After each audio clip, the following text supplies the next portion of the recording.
Good evening, everyone, and welcome to the Jesus College Intellectual Forum. To those online and in person, welcome. To start off, I thought I'd give you a bit of a background into the Jesus College.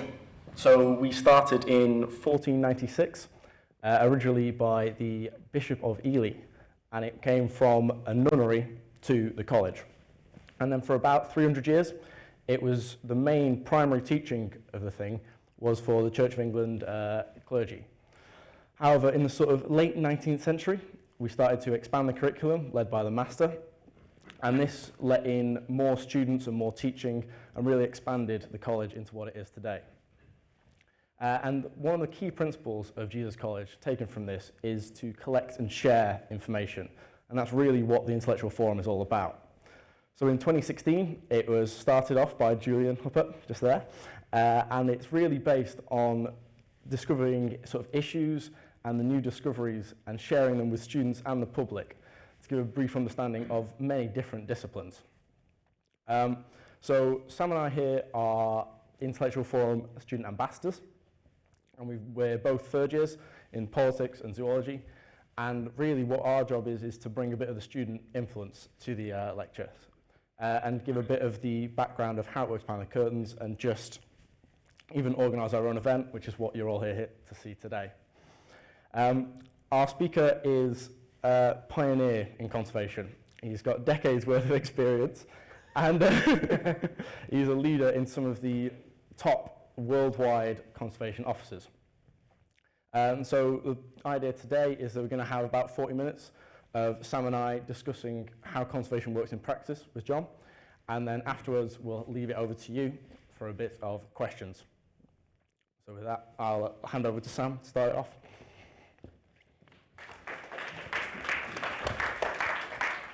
Thank you very much. It's a huge pleasure to be with you here today. So our first question is, how did your early research shape your approach to conservation science and policy? Wow. My early research. Goodness. Most of my early research had nothing to do with conservation as you might imagine that plays out these days. So I was at Cambridge. I was at Jesus College. I did natural sciences, which I think many people here will recognize. And the thing I think that the advantage I had, which doesn't exist anymore, is that in those days there was a department called Applied Biology or Applied Ecology, and it was the old agriculture center. And at some stage in the 60s, I think the university decided that Cambridge, was a place for thinking, not for doing, and things like agriculture became unfashionable. So it became the Applied Ecology department, and then it got absorbed by zoology. But at that time, it still had a number of lecturers who had worked in Africa with wildlife, and they'd worked in Uganda, and they'd been involved in, really in the really interesting, exciting work in the 1960s. So I was fortunate to be in the same building as those people. But my interest in conservation came from way before that. It was being born and raised on a farm in rural Lincolnshire. Right on the coast. Our farm went right up to the coast, to the sea bank, and then on the other side was the sea and all that wonderful stuff that you get with the sea, even in Lincolnshire. Wow. How did it sort of progress from there? Once you went from your sort of farm and the Jesus College, how did you go forward into conservation? Carefully. I think the first thing to say is that when your education, that early education begins at home, right? And so for me, it began on the farm. So when I was a kid, actually, let's try something with the audience. How many of the audience are farmers? Who farms here? Okay, so this is very common these days in an audience. How many people had parents who farmed? Any of you had parents who farmed? There's 2 or 3 in the back there. one over there. And what about people who had grandparents who farmed? Right, so there's quite a few more hands, and that gives you that exponential decay curve of farming as an occupation, and the number of people who have a farming background. And that exponential decay, that turning point there, was in the 1970s, really. So I was one of the now few people who was born and raised on a farm. So I was raised with things that people don't have these days, which is killing animals. We used to kill our own pigs, chickens. I didn't like doing that myself, but my father did, and my grandfather did, and that was expected. Hunting rabbits, all that kind of thing. So that was already part of my DNA, and maybe at some stage we'll come full circle on that. But so anyway, I've always been interested in conservation. It comes from a farming perspective, I think. Yeah. And then it was honed through school and university. And how do you think, having been in conservation for decades now, how do you think it's sort of developed? Is it quite different now as opposed to when it was when you started? You need to tone down on our decades. It is decades. How is it now to when I started? Yes, it's very different.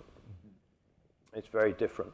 And the objective, really, I think, for conservation is, at the moment, it is still the case, and it certainly was the case in the past, that you were either a conservationist, i.e. you were employed by, I don't know, WWF or the Nature Conservancy or the Wildlife Trust, or you were just an ordinary person who was interested in conservation.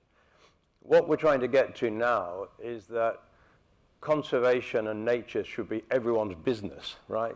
Everybody should be involved because it affects everybody, and you don't have to be trained to be a conservationist, right? It ought to be just part of your daily business. So that's where I think I've always wanted to see the world go, but we're a long way. If you see the amount of litter on the roads around, I mean, it's astonishing. I don't think it's the case that everybody is a conservationist yet.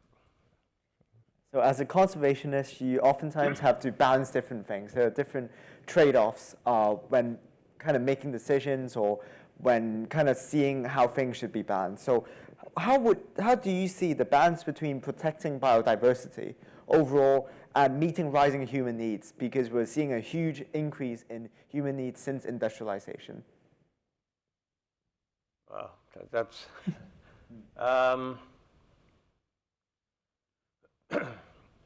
Well, I'm from a school of thought that nature is a human need. I think we all need nature in our lives in some way, and the people who don't probably don't realize what they're missing, and they maybe are, in some sense, spiritually or otherwise, missing on something very important. So, yeah, I think that nature is everyone's business. I think that we need nature, but when you're talking about conservation, it's a slightly different thing, right?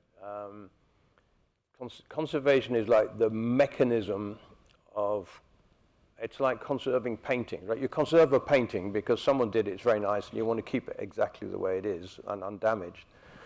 And unfortunately, conservation of nature has become slightly the same, right? We want, particularly, I don't know, Africa, it's in a frame to look exactly the same now as it did when it was Eden. And that's not going to be the case because there are people and people have needs, and wildlife has similar needs. So I think a lot of people don't realize that if you go to Africa, elephants don't live everywhere, neither do people. They don't live in well, it's not quite true, they don't live in the deep desert, but they don't live in their thousands and tens of thousands. And they don't particularly like dense rainforest either. And actually the climatic zone for elephants matches that of humans almost 100%. They have roughly the same needs.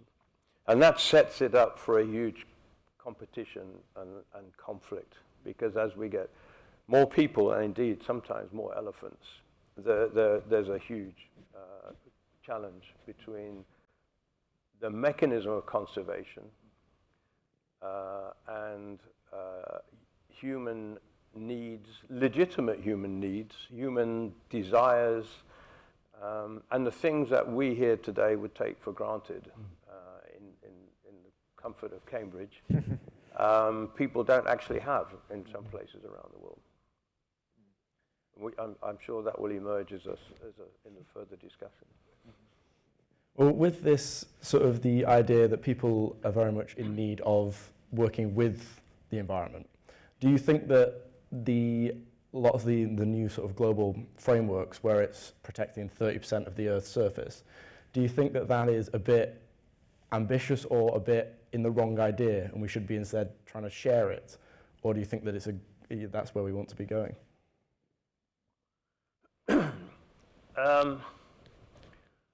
I don't think it's a bad thing.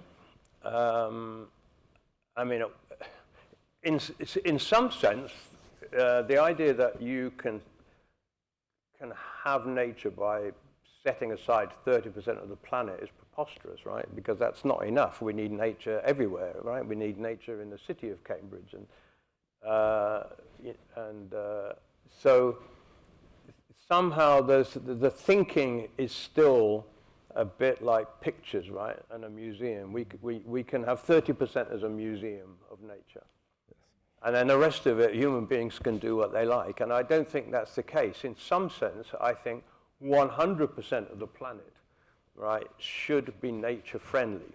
There'll be some places that's very difficult, like a big hole in the ground where they're taking out minerals or something. But even there, you can restore that land later.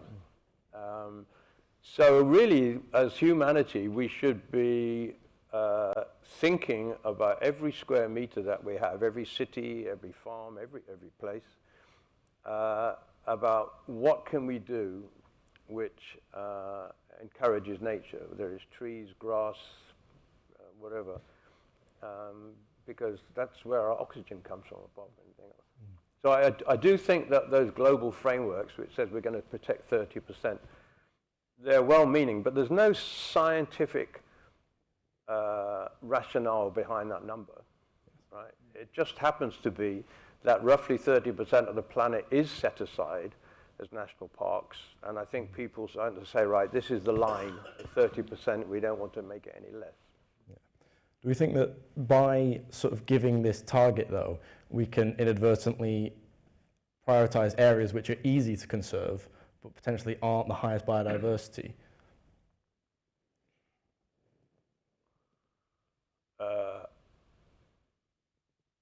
Yes, possibly. I've never thought of that, but yes, I think that may well be happening. It's not necessarily a bad thing, right? If a national park was established in India, 200 years ago by the Maharaja of some state, probably then as a hunting reserve, and it still has tigers and it still has deer. And that in a way is an easy starting point.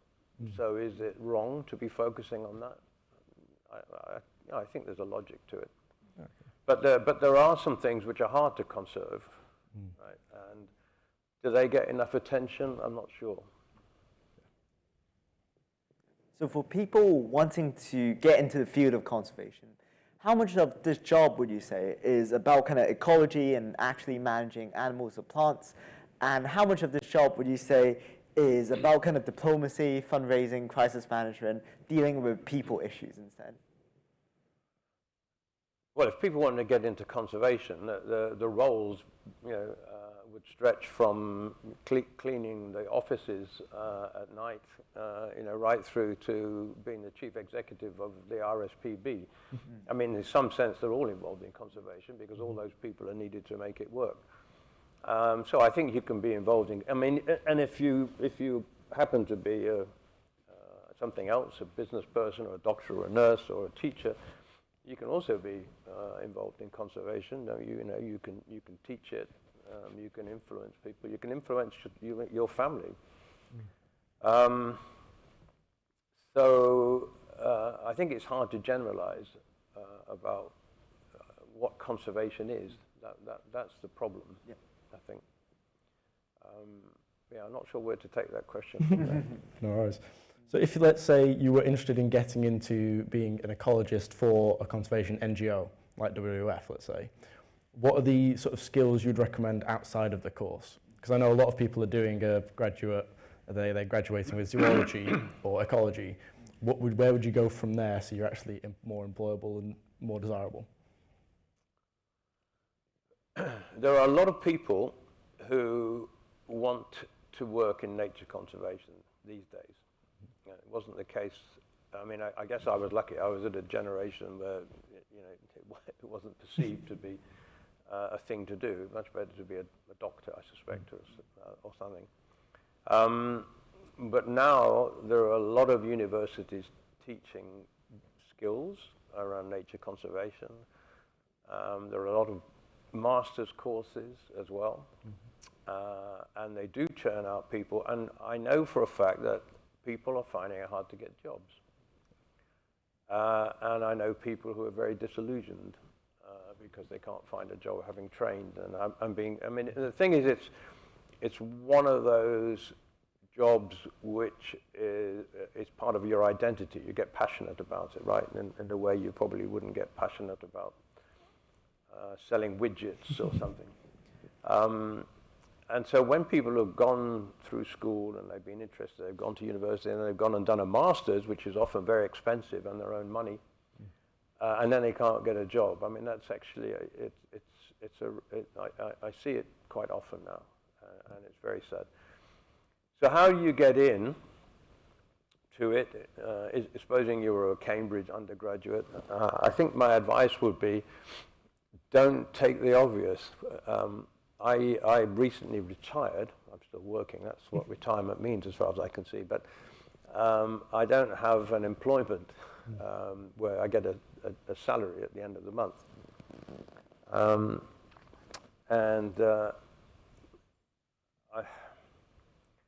not quite sure where I was going to take that little analogy. Young people breaking in. I think that people assume you have to do zoology, like I heard you were doing, or botany, or something in the life sciences. And that's traditional. But when I was still working and was an employer, we were looking for, I hate to say this, but lawyers, psychologists. I mean, why lawyers and psychologists? Well, one is protection often hinges on legislation, right? So you need people who understand legislation. And there's a lot of really bad legislation around overprotection as well. And then if you're going to do negotiation at the international level, you need people who are skilled negotiators, and sometimes they have legal skills. You need psychologists. I mean, when people are using or trying to buy wildlife products like rhino horn and things like that, and I'm going to now say something which will be very terrible, but buying these things is not always a bad thing. It depends what happens to the revenue. If it goes back into conservation, I'm not talking specifically about rhino horn here, but there are some very legitimate uses of wildlife and wildlife products. I mean, we eat a lot of fish from the sea, and we use a lot of timber, some of it good and sustainable, some not. But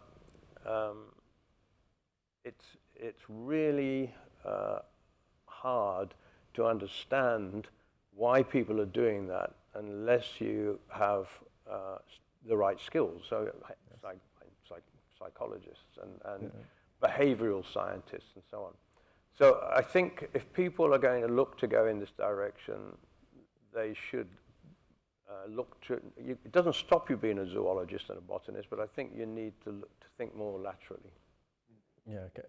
So we should start really considering conservation as a bit of a broader thing, that you don't have to be just a zoologist or ecologist. It's more where from anywhere you can come in and provide your expertise to help.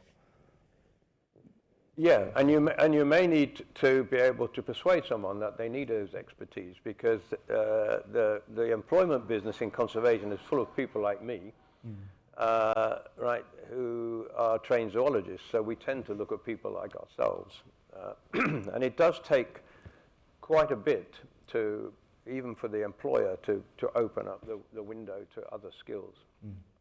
I mean, the big thing at the moment, frankly, is AI.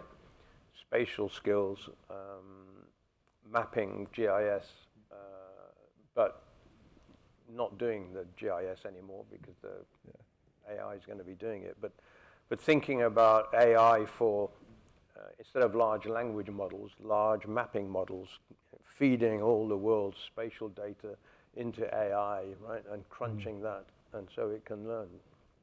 So do you think it's definitely worth, let's say you're struggling to get into conservation job, there's no negative of trying out doing a bit of this or a bit of that to gain experience just generally in how to apply your skills? Well, it depends what the this and that depends what the this and that is, but no, we need people who can write and communicate in whatever language we're trying to communicate in. So languages are important. People need to be articulate and literate. You don't pigeonhole the conservationist as you've got to be a biologist. In fact, we got a lot of biologists. So speaking of AI, you've mentioned the increasing use of AI in this field. Would you mind kind of expanding a bit more on how AI is used and some of the future potential uses and limitations of AI, and how this would affect the workforce in the long run?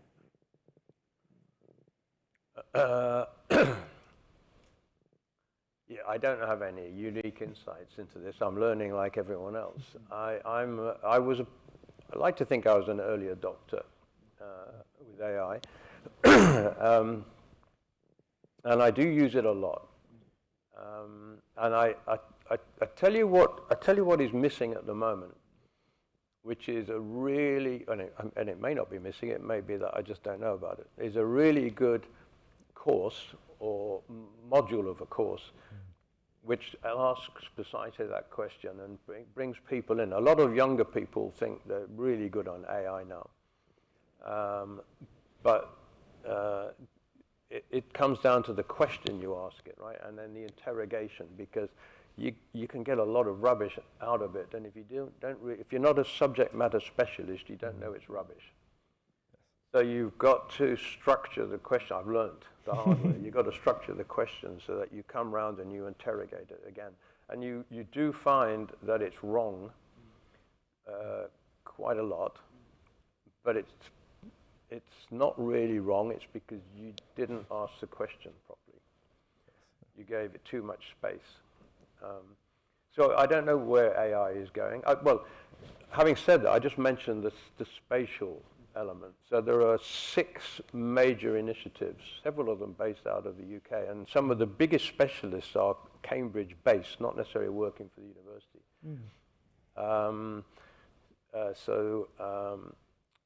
There's the Google DeepMind, the biodiversity specialist was living in Cambridge, now he lives up in Norfolk, goes to London every day to work.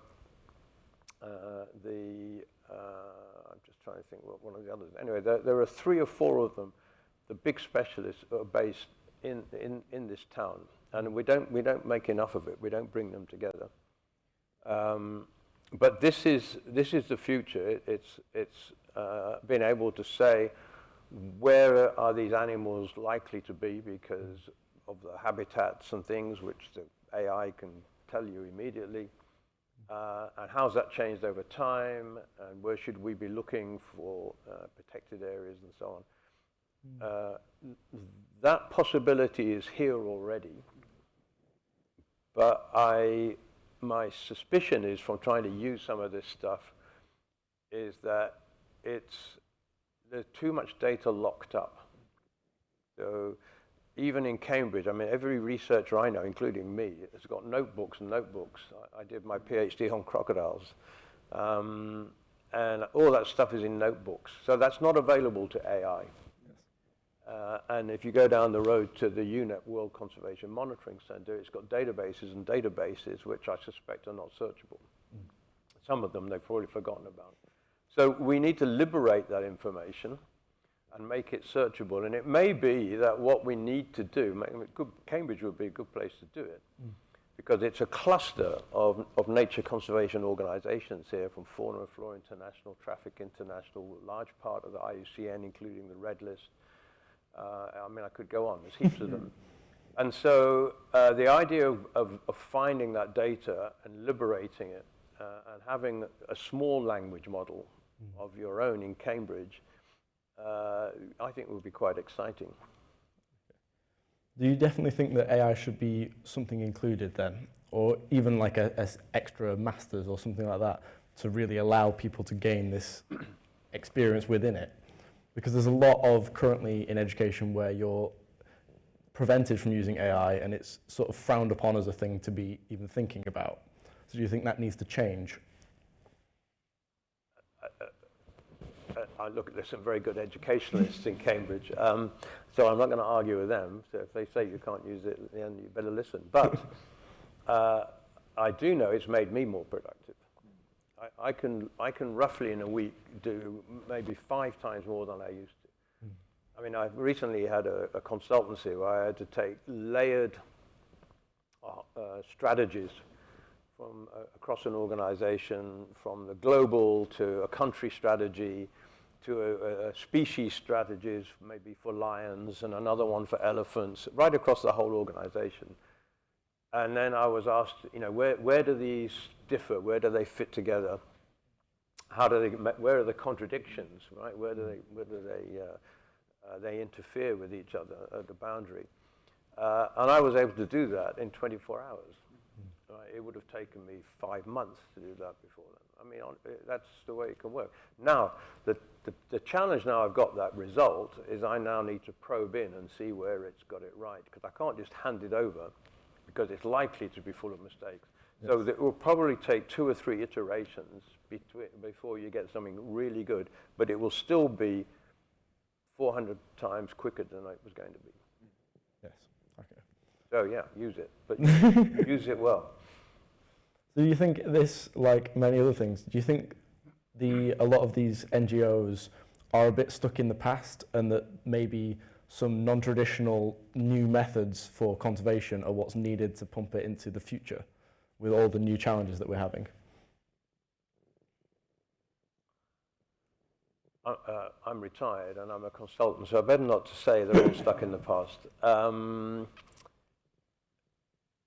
I don't think they're stuck in the past. I think conservation is quite energetic and sometimes quite imaginative.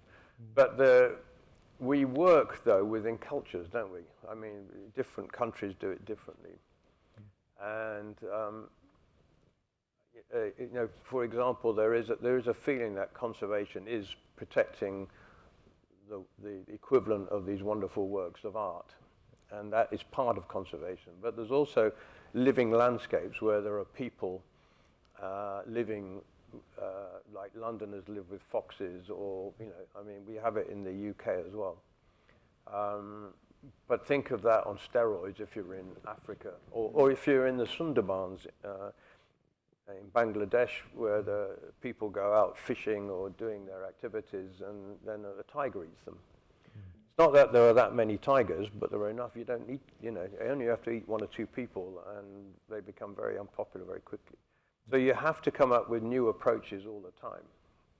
And that can be, a community can come up with a new approach of protecting themselves from the tigers. Or it can be something at a theoretical level or a technical level to try, like, you know, loud noises, or you know, something like we scare away cats out of your garden. Yes. All these things have to be tried. And I think conservation, there's a lot of people who have been very innovative. So having worked with kind of international organizations before, how effectively do you think do global mechanisms actually tackle some of the problems of biodiversity loss? And would you say there are gaps that exist? And if so, how can we possibly fill in these gaps? So there was a famous book by a guy called Jared Diamond.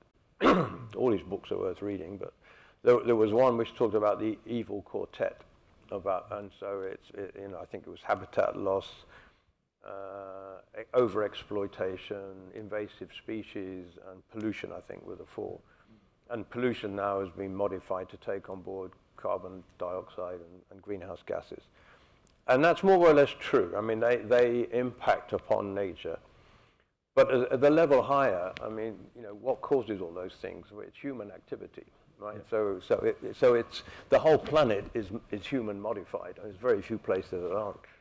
So really, nature conservation is not about animals and plants. Right? It's not about tigers in the Sundarbans. It's not about elephants in Zimbabwe. It's about people. It's about the people in the Sundarbans and the people in Zimbabwe. And it's not really about managing them either, right? It's about working with them so that they are the authors of their own conservation. Because at the moment, we tend to have a model of conservation practice which we expect them to adopt. And furthermore, we bring them to places like the UK, and we would then teach them. And I think sometimes we don't ask them and listen to them. They should be teaching us, because they come from the place where these issues and these wonderful creatures are. And maybe they go away with some ideas they've got from here, which they think may be right. And often I think they're not necessarily right. So for me, going from the other way around, so I came from Cambridge and I went to Africa, where I then spent most of my career. I'm actually a Zimbabwe citizen. I had to relearn, and I went there and I found things that I didn't expect fitted into the rubric of conservation. Like they hunted at all different levels. They were, and it made no sense to me, because we'd spent all our lives trying to stop hunting of various kinds, and we're still trying to stop people hunting in this country. But there they made a whole wildlife economy, and their elephants were increasing, and everyone else's elephants were decreasing. And it didn't make any sense. Yeah. So, you have to look for innovation in places. But what we tend to do, because we think we know better, is we end up quashing new ideas from some of these places when they may, I'm not saying they have, but they may well have got it right, and we may have it wrong. Vernon, just to make sure we're good with time, let's have a few more questions, and then we're about to hand over to the audience. So speaking of communication, speaking of kind of sharing practices between different countries, would you say if there were kind of new structured form of kind of practice sharing between different communities, and oftentimes, as you mentioned just now rightly, that conservation requires a very kind of localized effort. It's not something that we can just kind of implement on an international level.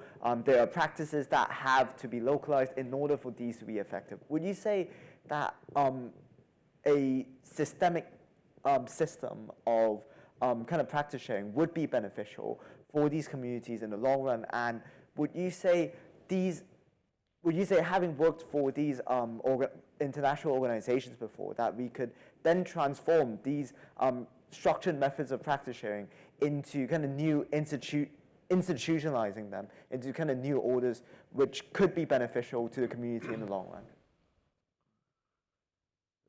There's a lot in there.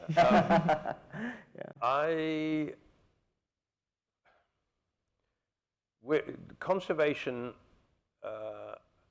there is a lot of innovation, right? There are a lot of ideas, but I don't think we do learning very well. I honestly don't think we do learning. A lot of people believe they have the answers and have had the answers all the way along. And it's one of these things, if it doesn't work, then we're not trying hard enough, right? And, if you worked for Elon Musk and, the Teslas didn't work, and he came and he said to you, what's happening? And he said, oh, they're not working. And he said, what are you going to do? Are we going to try harder? He'd probably fire you, right? Because you should be trying something different. And I think we should be trying something different, and I think we should be learning. But we need transformation. I'm not sure the really big NGOs, they do great work, but I'm not sure they're great learning organizations. And I think learning, so if you wanted an idea of scale, and it is local ideas, so in Africa, and I apologize, I keep using Africa because it's where I spent most of my career. So, but there are wildlife training colleges for rangers and professionals in the countries. I mean, there's one in South Africa that is the slightly smaller scale at a master's level in Zimbabwe. There's one in Cameroon. There's one in Tanzania. There's a couple of others. I think might be one in Senegal. They don't interact at all, or very little. They don't have the resources to do it. And then there are also language issues.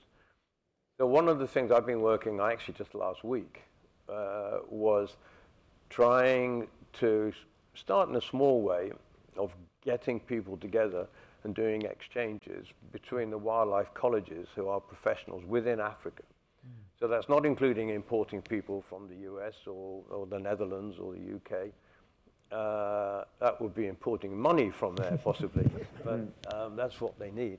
But I think there's real value in having, for example, the Africans talk to each other. Because when they go to international conferences, they all have similar problems, they all have similar interests, but they don't agree.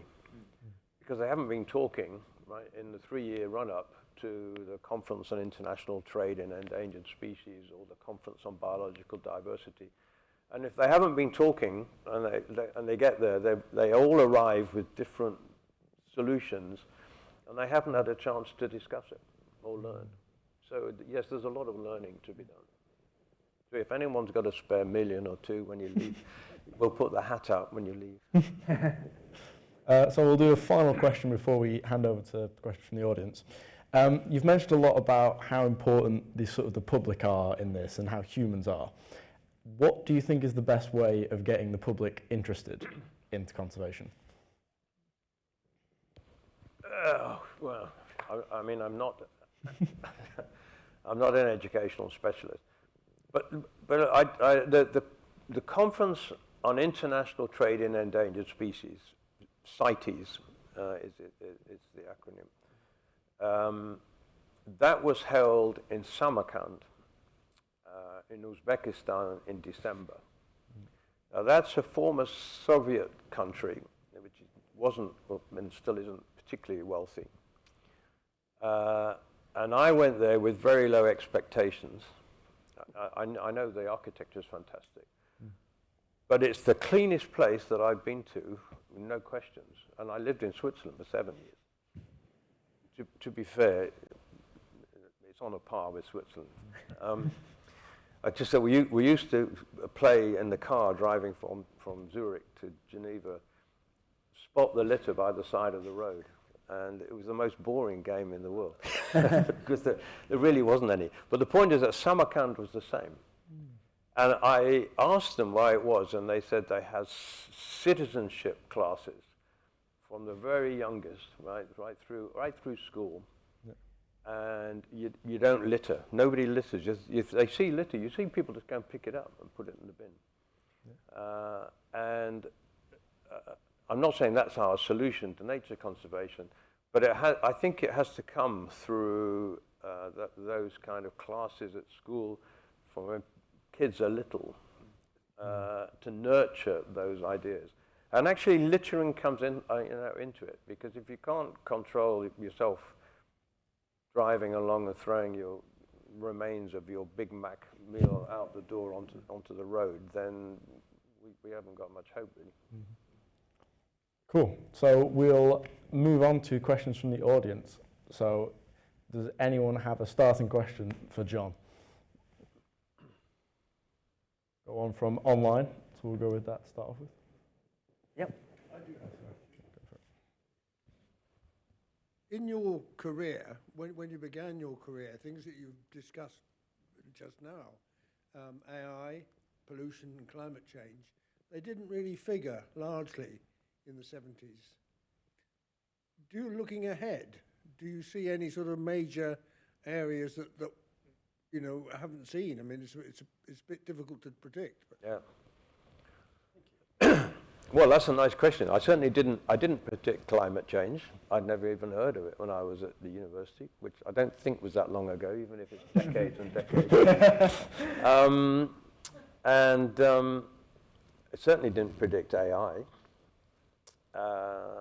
And so what's coming next? I do not know. But there will be things out there which... Microplastic pollution. Didn't get that either. Plastic was a problem even then. We knew it was a problem, but we didn't realize just how bad a problem it was going to be with microplastics. Although that's unproven yet. I mean, there are people who say the health effects, you know, have not yet been shown, but none of us fancy eating fish full of plastic, and no one wants to eat us full of plastic either. Maybe that's a good thing. But yes, there will be big disruptors out there, and we're not finished with climate change yet. In fact, we've hardly started. Question from online? Yeah. A couple of questions from online. The first one, really interesting talk. Are you more or less optimistic for the future now than when you started your career, and why?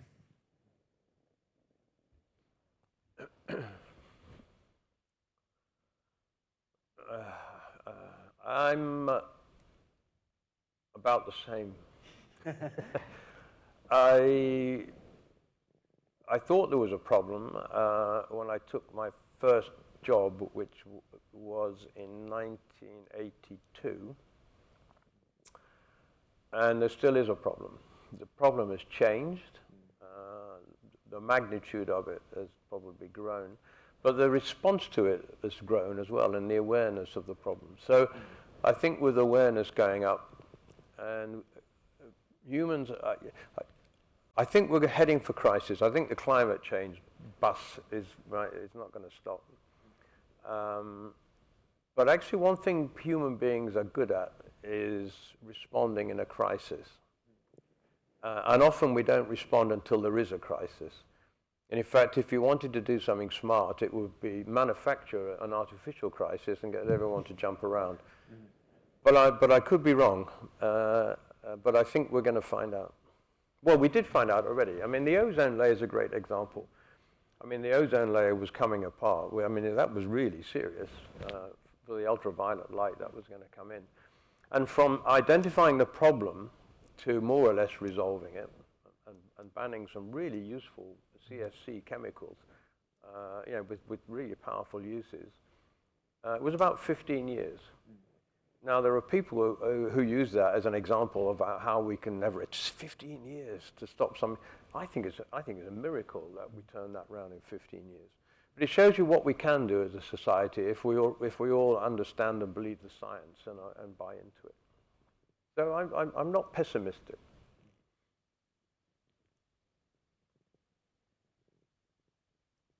Another online question? Yeah. So there's another question here from an anonymous attendee who comes to a lot of our events. Donald Trump has pulled the US out of a lot of world organizations. Is this affecting conservation? Too early to tell. It's my impression that the MAGA movement have a lot of people who are interested in conservation in it. And in some sense are actually very good conservationists, whether they're doing it because they're hunters and they want the animals to remain or whatever it is. I think the conservation approach, certainly in the US, there are some things that needed doing which hadn't happened until MAGA came along. I mean, one of them was, for example, the issue of wildfire. And there were, you know, episodes of serious wildfires in several states, some terrible ones. But the practice of early burning grasses and things, you know, really was seen anti-conservation and therefore had ceased. But actually, it's a management strategy which you need to use in the right time and the right place. And so that, I think, broadly speaking, the Republican movement has got right. But of course, it will get many things wrong. And I was really disappointed that USAID closed down in the way it did, because a lot of really good work in Africa was lost. Now, you could argue that USAID was not the vehicle for that, and maybe that's true. But still a lot of good things have been lost that have been done. Do I think overall he's affected conservation? I don't think so. Interestingly, when they pulled out of the United Nations, they didn't pull out of CITES, they didn't pull out of UNEP. But where he may have a big negative impact is on climate change. Even that's not in what I wouldn't say it's entirely wrong what they're saying, because you can't just transition from fossil fuels to solar and wind very easily. And you certainly can't do it in a just way, in other words, socially just between countries and between within countries, within classes and so on. And I think things like gas have a bigger role than we thought in that transition. So even there may be some things they're doing which make sense. But to cast the whole notion and to disbelieve that there is man-made climate change, that argument was made and won or lost, depending where you come from, nearly a decade ago, right? The jury is no longer out. It's clear that that is the case. All we have to do now is decide how to deal with it. And I think at the moment they probably don't have that right. Any more questions from you? Yep.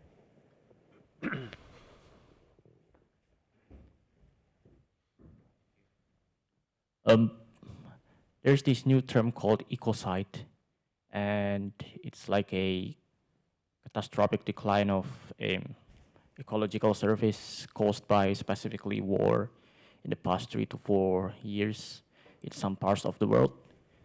And it caused plenty of things like forest devastation, water and soil contamination, and huge loss of biodiversity at the same time at the relatively very short window time. And the beauty of conservation, I think, is that it's always impartial, because we don't care about, the political behind it. We just care about the nature. That is, we believe that all people in this world, regardless of their background, needs the nature. But at the same time, I think it's like underutilized to, be used as such kind of tool for diplomacy. And what do you think about that? Do you think we can use this issue in nature conservation as a tool for diplomacy to end this conflict in many parts of the world? So just to check that I got this right, you're saying, do I think that the notion of ecocide, right, is something valuable that we should look to use more, perhaps, than we do? The only honest answer I can have is that I don't know, right? I don't know. I haven't personally come across an example where people have used the notion of ecocide. I've come across examples where people have tried to give nature rights, right, identity, like forests. This forest has rights, which some indigenous peoples do anyway, right? But now some countries are trying to do it. Or this river has rights, like it's an individual person, which at first sight looks preposterous, but actually we give corporate business rights, right, as if it was an individual person, and it clearly isn't.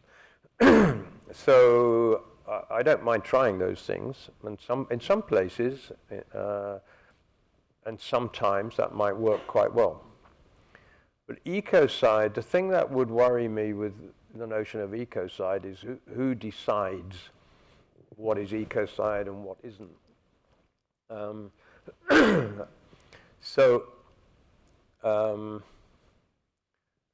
give you an example, and this is not me choosing one or the other, so I'm just giving you an example. There are places where people would have a sustainable industry, perhaps for fishing, or growing oysters, or whatever they might be doing, and there might be a lot of seals. And seals, for those of you who don't know, I mean, the grey seal has expanded in numbers in the United Kingdom massively over the last 2 decades.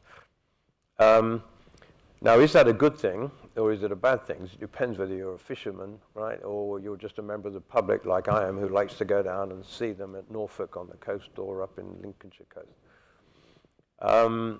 So if you decided to kill some of those seals, right, because they were in conflict, is that ecocide, right? Is that, I mean, who decides?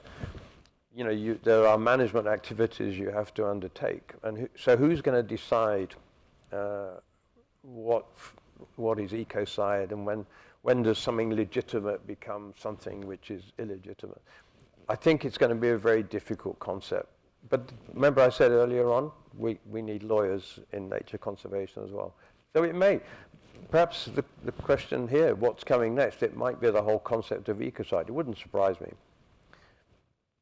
I should have just stuck, when I said I don't know the answer, I should have kept quiet then. Questions from the audience? Yep.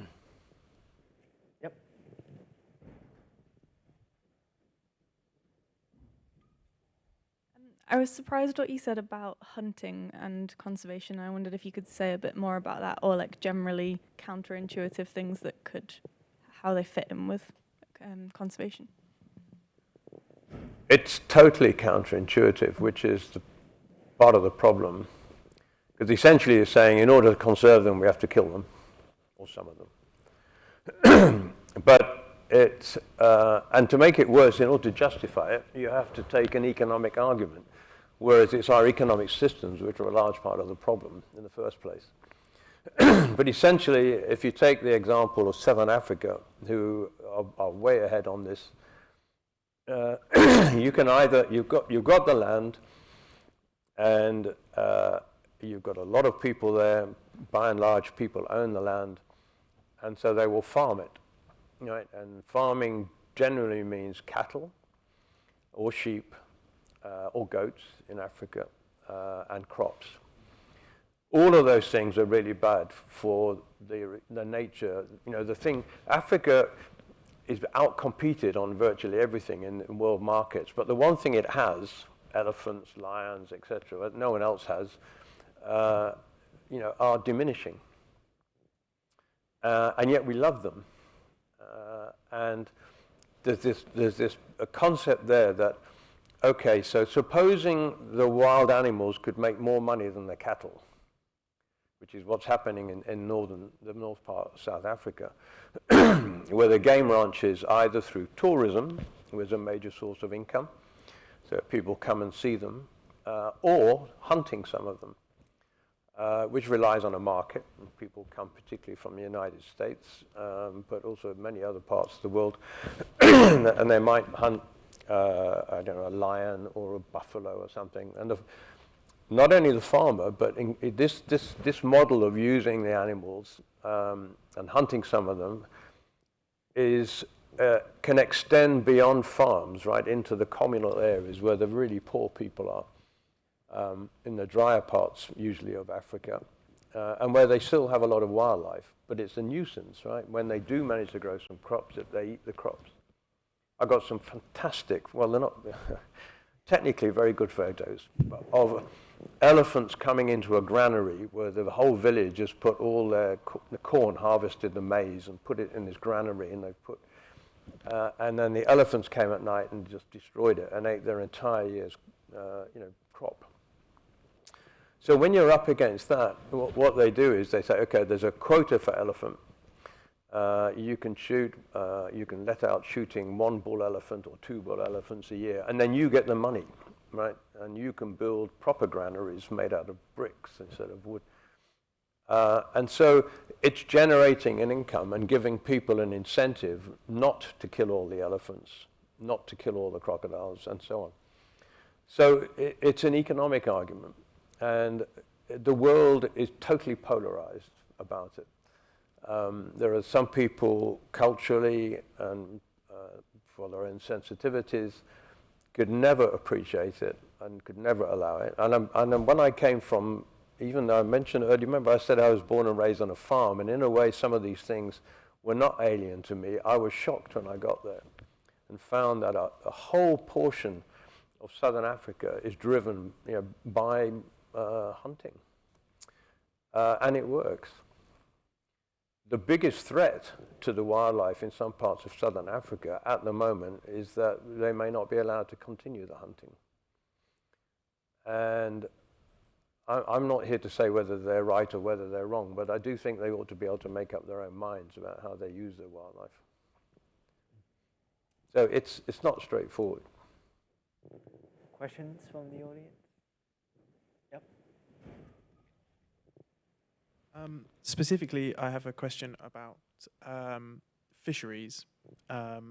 So you touched on the kind of the seal thing, and I don't know if you're aware, but not too far from here, the River Nene has historically been a pretty big fishery for barbel as a specific species, large river-dwelling, fast-flowing waters that allow this fish to have historic populations that have drawn in lots of people to recreationally fish for them, and myself included in that. As part of the RSPCA's recent seal projects, they have reared a number of seals, which they then, for reasons I don't entirely know, release them into fresh water, or at least brackish water in the wash, where the Nene has met with the ooze. And as a result, these seals decided that they would stay in the fresh water. And the Environment Agency published a survey report for the lower Nene, and the number of adult barbel was 0 for a stretch of river that has historically would have had hundreds, if not thousands. And the wide public consensus is that the seals are really cool and they're nice, and they are nice. But this was an example of a body that is meant to be, doing this conservation thing, but it's actually, I wonder what you think of how careful that line has to be considered on the basis that actually this can go really wrong. And in this case, the river has gone really wrong to the extent when, fishing clubs, angling associations are pretty much taken out. And that local economy of bringing people in isn't really there anymore. Yeah, I can't comment on the specifics, but I've met things like this before. I mean, the thing to remember about nature conservation, and we call it the balance of nature, which is, it's not really balanced at all. Right? It's a continual struggle, nature ready in tooth and claw, but nature kind of fights its way to some kind of equilibrium. That is disturbed by human beings, right? And we do things, that tip the balance one way or the other. And if you like barbel, you think it's bad, and if you like seals, you think it's good. And this is something which is worth really remembering, because I think it's not really intuitive, is that at the end of the day, conservation is not about animals and plants, etc. at all. It's about human beings, and we have different values. And so I'll try and keep it scientific. So a good friend wrote a paper in a very prestigious journal maybe 25 years ago, and he looked at the different priority setting schemes that were across the planet. But usually a priority scheme was tied to an NGO, so WWF had its own particular one, and the Nature Conservancy and Conservation International and IUCN and so on. So the IUCN talked about the red list of threatened species, which many of you might have heard from, because it was actually generated and created in the UK, but it's now global, which is measuring how close things are getting to extinction, right? And so people who like the red list, and I'm actually one of them, I used to be chair of the IUCN red list, are really interested, and they say the priority is things should not be allowed to go extinct. There are people at the other end of the scale who don't care about that at all. And their argument would be, well, if it's nearly extinct, it's not playing its role in nature anyway, right? So you may as well let it go. They're interested in big processes. And then there are people in the middle who would be interested in something, maybe quite parochial, like medicinal plants. So they think all the medicinal plants. And in some places, you can imagine locally where medicinal plants are really important, or barbel are really important, or seals are really important. But it becomes a mantra, right? And these different worldviews, the different values, they're arguing, nature conservationists are arguing all the time about what's the most important thing to conserve. And we are often in competition or in conflict with each other. Right, so it sounds to me like you're a young man who likes seals, but not when they're eating the barbel you like. Okay, and so it's a conflict. You've got an internal conflict there. The whole of nature conservation is like that, and it's driven by human values, what we think is important, and we then try and impose it on people with other values or in places where those values are really not valid, like we take European values to Asia or something. So if you want to get involved in conservation, just bear in mind it's really about people and about our societies and our cultures and how we don't even think about it, we just try and impose it on everywhere because we think we're right. So we have time for sort of one final question. Yep. Sort of there. So are you saying there's no way of scientifically defining what nature would, it has to come from, we have to decide what the ideal conservation Earth is?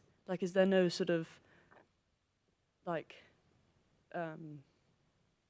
don't know, way of looking at the nature to give the answer, or a scientific way of working out what the ideal solution is? Or is it's just got to be thought up?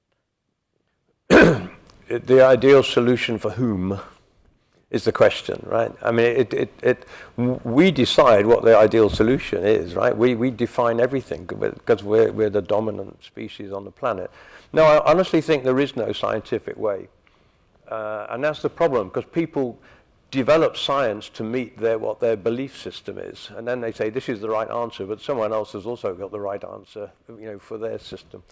So no, I don't think there is.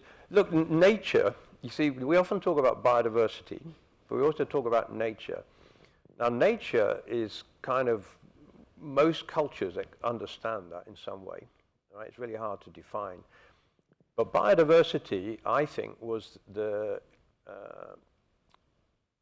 technocrats trying to capture nature and quantify it, right, and define it and tame it, because people said, if you can't manage what you can't measure, and we can't manage and define nature, so we made biodiversity, right? And now we can measure it because it's species and it's populations and so on, right? And we can put parameters to it. But actually, I think nature was in some ways much better. So people are trying to do what you're saying. It's trying to figure out what's the right answer. And we will find the places where our values are congruent, right? Some easy wins, important wins. But there'll also be a lot of places where there isn't a scientific answer. And even the scientific question is, if someone thinks they've got a good scientific question, I'd ask them to look again. Sorry. With that said, can we please put our hands together for John for a very insightful evening?